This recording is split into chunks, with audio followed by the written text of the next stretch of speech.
Good afternoon. And John, thank you so much for that generous introduction and for hosting us today. It's a privilege to join you and to learn from this knowledgeable panel on this fitting occasion of Data Privacy Day. A little more than 2 years ago, joined by my good friend, the much-missed Giovanni Butarelli, and data protection regulators from around the world, I spoke in Brussels about the emergence of a data industrial complex. At that gathering, we asked ourselves, what kind of world do we want to live in? 2 years later, we should now take a hard look at how we've answered that question. The fact is that an interconnected ecosystem of companies and data brokers, of purveyors of fake news and peddlers of division, of trackers and hucksters just looking to make a quick buck, is more present in our lives than it has ever been. And it has never been so clear how it degrades our fundamental right to privacy first and our social fabric by consequence. As I've said before, if we accept as normal and unavoidable that everything in our lives can be aggregated and sold, then we lose so much more than data. We lose the freedom to be human. And yet, this is a hopeful new season, a time of thoughtfulness and reform. And the most concrete progress of all is thanks to many of you. Proving cynics and doomsayers wrong, the GDPR has provided an important foundation for privacy rights around the world, and its implementation and enforcement must continue. But we can't stop there. We must do more. And we're already seeing hopeful steps forward worldwide, including a successful ballot initiative strengthening consumer protections right here in California. Together, we must send a universal humanistic response to those who claim a right to users' private information about what should not and will not be tolerated.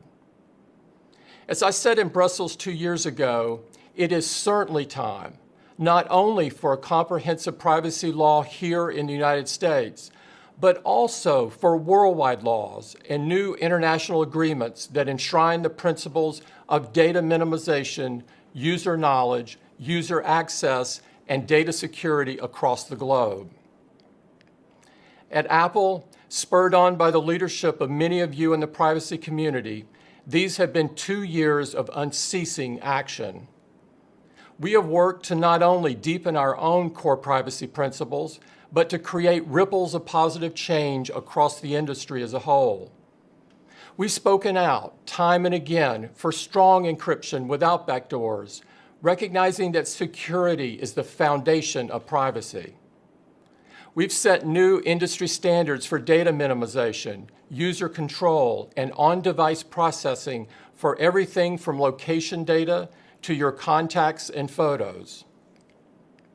At the same time that we've led the way in features that keep you healthy and well, we've made sure that technologies like a blood oxygen sensor and an ECG come with peace of mind that your health data stays yours.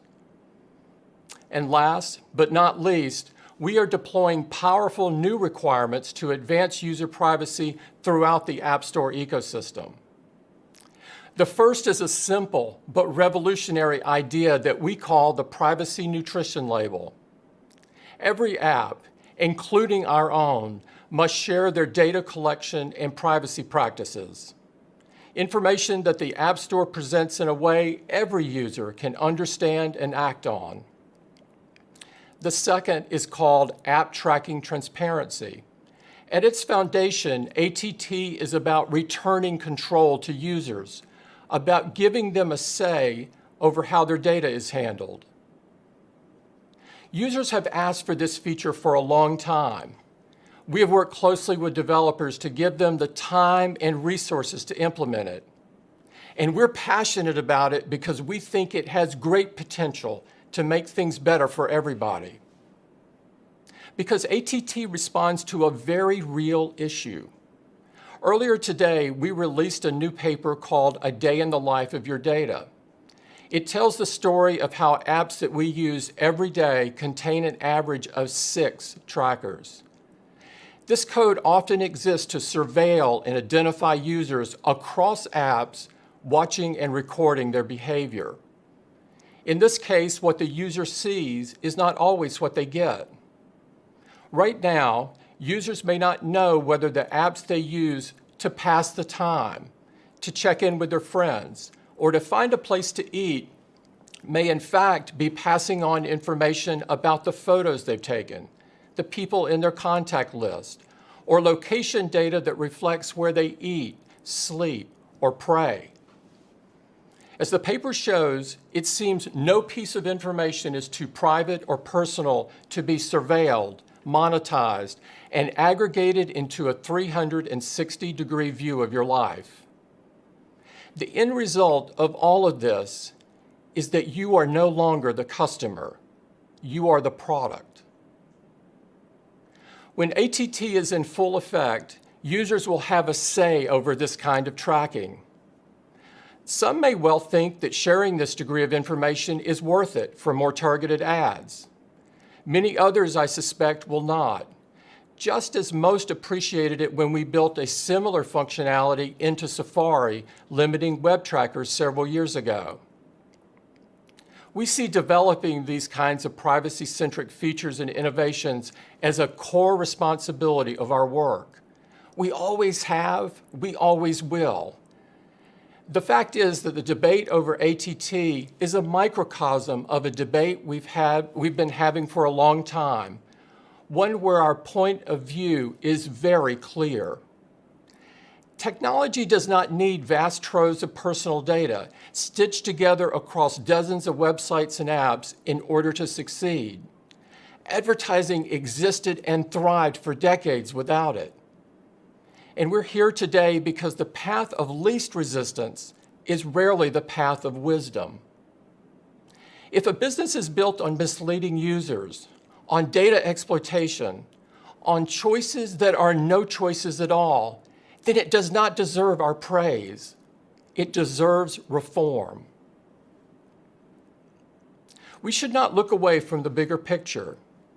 At a moment of rampant disinformation and conspiracy theories juiced by algorithms, we can no longer turn a blind eye to a theory of technology that says all engagement is good engagement, the longer the better, and all with the goal of collecting as much data as possible. Too many are still asking the question, how much can we get away with? When they need to be asking, what are the consequences? What are the consequences of prioritizing conspiracy theories and violent incitement simply because of the high rates of engagement? What are the consequences of not just tolerating but rewarding content that undermines public trust in life-saving vaccinations? What are the consequences of seeing thousands of users join extremist groups and then perpetuating an algorithm that recommends even more? It is long past time to stop pretending that this approach doesn't come with a cost of polarization, of lost trust, and yes, of violence. A social dilemma cannot be allowed to become a social catastrophe. I think the past year and certainly recent events have brought home the risk of this for all of us, as a society and as individuals as much as anything else. Long hours spent cooped up at home, the challenge of keeping kids learning when schools are closed, the worry and uncertainty about what the future would hold. All of these things threw into sharp relief how technology can help and how it can be used to harm. Will the future belong to the innovations that make our lives better, more fulfilled, and more human? Or will it belong to those tools that prize our attention to the exclusion of everything else, compounding our fears and aggregating extremism to serve ever more invasively targeted ads over all other ambitions? At Apple, we made our choice a long time ago. We believe that ethical technology is technology that works for you. It's technology that helps you sleep, not keeps you up, that tells you when you've had enough, that gives you space to create or draw or write or learn, not refresh just one more time. It's technology that can fade into the background when you're on a hike or going for a swim, but is there to warn you when your heart rate spikes or help you when you've had a nasty fall. And that all of this always puts privacy and security first because no one needs to trade away the rights of their users to deliver a great product. Call us naive, but we still believe that technology made by people, for people, and with people's well-being in mind is too valuable a tool to abandon. We still believe that the best measure of technology is the lives it improves. We are not perfect. We will make mistakes. That's what makes us human. But our commitment to you, now and always, is that we will keep faith with the values that have inspired our products from the very beginning. Because what we share with the world is nothing without the trust our users have in it.